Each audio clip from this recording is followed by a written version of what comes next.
ACU Radio, Southwest Florida. Today our guest is Dr.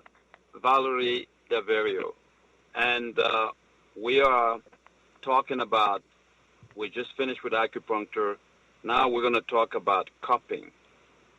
Cupping, I saw something about cupping with Michael Phelps. Michael Phelps is one of the greatest swimmer ever lived, as you remember. He used cupping to recover from a competition. So Dr. Valerie is going to elaborate on the technique of cupping today. Dr. Valerie, you specialize in acupuncture, and also I noticed you do cupping. What is a cupping? Yes. Hi, Siku. Thanks again for having me. Cupping therapy, I love to talk about it because it is so interesting. And even though it's been around for thousands of years, it is getting more press these days. You see athletes with cup marks, especially Michael Phelps. They were very obvious because as a swimmer, his chest is bare, and you could see that his arms had these round circles, dark circles, like purplish, reddish circles on his muscles during the Olympics. So the whole world saw it. Cupping is a therapy that is part of what's taught in Chinese medical school, in addition to acupuncture. And it's a therapy where you take cups and you place them on the skin and create a suction, basically. So what happens is the skin sort of comes up into the cup.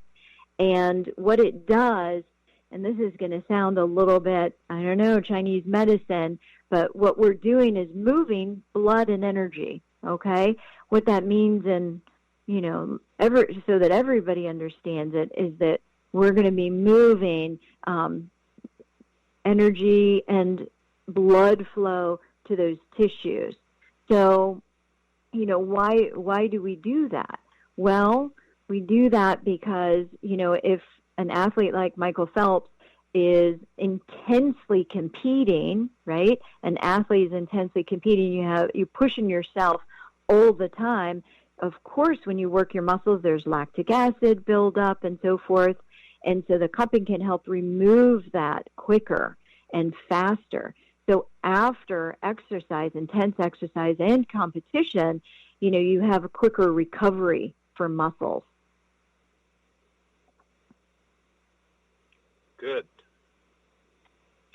So what are the benefits of cupping? I'm probably going to ask that again, so people will have an idea why a person like Michael Phelps and all the other great athletes do cupping. Right. Well, for anyone who's listening that's not an Olympic athlete, right, there's a lot of benefits for cupping. A lot of times, and nowadays especially, where we spend so much time with our head down or our arms up typing at a computer, or we're looking down at our phone, our necks get sore, right? Our backs get a little bit sore. There's always tension in the neck and shoulder area, or low back pain is very, very common.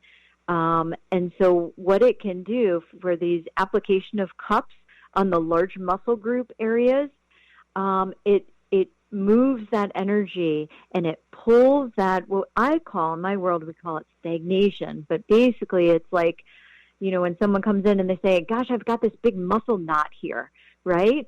The muscle knot. So if the muscle is super tight, there's capillaries in there that can't get the oxygen to the muscle cells, and the waste products from the cells can't get out. So the circulation is a little bit impaired. Not awful. I mean, the tissue's not dying, but it's not thriving, And so what we do with the cups is we take the cup and we place it on the skin. We create a little bit of suction. Yeah, and it pulls that stagnation up and out to the surface. And you may see that appear as we call it tiny petechia or petechiae. And it's sort of a collection of small pinpoint bruises. And then it dissipates over the next few days. But basically you just feel relaxed. The muscle knot, let's say, dissipates. You have more range of motion. You have more ability to move. You don't have pain when you're stretching and those type of things. The pain in the neck goes away. Your back feels better. All of that. Yeah. That's great. That's great. What is the history, Dr. Valerie? What is the history of cupping? How long people have been using this technique in Asia and Southeast Asia? Yes, cupping actually has been in China. There's even recorded history of it on papyrus scrolls, so from Egypt and other parts of the world. And dating back like 1750 BC, 2000 BC. It's in the Yellow Emperor's Classic, the Zhejiang, one of the books from 2000 BC that we study even today. And basically, of course, we didn't have plastic or glass in the very beginning. And so how did they do cupping? How did it come about? They would use, say, horns from animals like that would create sort of a cup, or even bamboo cups because they were more plentiful. And they would use, actually, in the beginning, it would be more fire cupping. So they would have a little bit of fire, and of course, when you heat air, the air molecules are farther apart. So you put the fire, the match, let's say, inside the cup to warm the air. You quickly take it out, and then you place the cup on the back of the person or the muscle or the leg or the arm, wherever the pain is that you need to work. And as the air cools, the molecules come back together, of course, and then it raises the skin up, and it creates a suction between the cup and the skin of the person that you're working on. And, of course, nowadays we have the glass cups, and we also have, like, say, plastic. We have silicone, and some people still do fire cupping, which is phenomenal. And I choose to do suction cups, which has like a little gun that you attach to a suction cup gun. You attach to the plastic cup, and you just basically draw the air out of the cup, and you create a suction on the person. So it's evolved over the last few thousand years, and we've seen several different modalities and types and materials that were used for cups and cupping. But the purpose is about the same. Great. It's a good story here. Why does the body turn purple when you do cupping? That's a really great question. And I mentioned in just a moment ago that, like, in my world, when I see the purple, or sometimes it can be really dark purple, that would be more intense, what I would call stagnation, which is, I would say, stuck blood, but it's not really like a scab or a clot. It's not going to show up on an x-ray or an MRI as something that's stuck, an actual physical thing. But we would feel it as, say, a muscle knot or thickness in the skin, or a massage therapist might feel it in their hands when they're working. So what it is, in my world, I'll call it stagnation. So when the cup is replaced, the suction cup, it brings that stuck blood, stagnation to the surface of the skin to get rid of it. Now, here's what's really interesting, okay, is that not always do we find stagnation. So if the tissue is healthier, if there's good flow of energy and oxygen and not so much lactic buildup in the muscles and so forth, I may not even find any. So when I'm working with the cups, some of the skin might just turn pink. Well, that's going to go away in an hour or so, maybe 2 hours. But then sometimes I find this petechiae or petechiae, as you want to call it, that comes up, and they're pinpoint collection of bruises. So there's many of them. If you look really close at the purple spot or the purple circle from the cup, it would actually be a pinpoint of a collection of pinpoint small type bruises. And sometimes they're like a light pink, a light red, sometimes they're purple, sometimes they're really dark purple and black. And that would indicate to me the severity of the stagnation that I want to move out of the body. Yep. And so that's why we work. So if there's a condition, if there's stagnation, if there's something that needs to be moved, the petechiae will show up and you'll get the circles. If we just need to do a little bit with the energy and the energy needs to move, we need to move some circulation, sometimes we don't even get the petechiae to show up. And you won't have marks afterwards. So it's actually quite fascinating. Fascinating. It is fascinating. Why does the skin bump up? That's one thing you noticed on Michael Phelps, the bump up of the skin. Can you elaborate on that, please, Dr. Valerie? Oh, right. Of course. So that would be, when you create a suction with the cup, it does sort of pull the skin up, yes.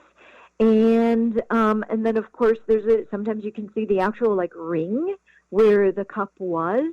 And, of course, we saw quite a bit of Michael Phelps consistently because he was in so many of the races at the Olympics.